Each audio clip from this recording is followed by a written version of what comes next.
Super quick video on expanding decimals. In 4th grade, they probably learned how to expand their decimals in this way, where they're just taking each value of the decimal number. Here I have 3 whole.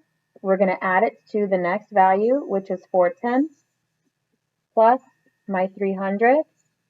Zeros with decimal points are very important. They hold a place. Look at these flags.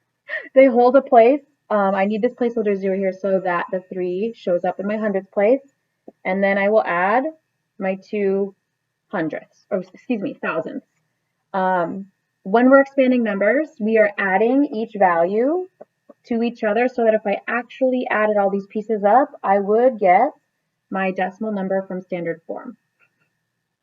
In 5th grade, it's slightly different in that they are expanding their decimal numbers and they want to go digit times the place it's in. So we're using what they know from 4th grade and expanding on it using place value. So now instead of just writing 3, I'm going to use 3 because that's the digit it is and multiply 3 by the place it's in. My 3 is in the ones place, 3 times 1, digit times place. I'm going to add that again to my next digit, which is 4, but the 4 is in the 10th place. So I'm going to do 4 times 1/10, 4 times 1/10. Again, if I actually solved that, 4 times 1/10 would be 4/10. I'm going to add it to my next digit, which is 3. I'm going to multiply the 3 by the place it's in. It's in the hundredths place, 3 times 100, digit times place. And I'm going to add that to my last digit and the place it's in.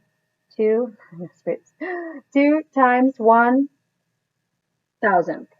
And this is how we are expanding decimals in 5th grade. Digit times place plus the next digit times place plus the next digit times place. If they had a decimal that looked something like this with a 0, you do not need to represent that because there's no value in that place. So I would expand this number as 1, that's my digit, times 10 because it's in the tens place. 1 times 10, digit times place, plus my next digit, which is 5, times the place it's in, digit times place, plus, I'm skipping this because there's no value for this digit, so I'm going to do my next digit, which is 4, times the place it's in, the hundredths place. Again, if I actually solved this expression, actually multiplied 1 times 10, I would get 10. 5 times 1, I would get 5. 4 times 100th, I would get 400th. And then if I add it up, I would actually get, oh, where am I here? My decimal in standard form.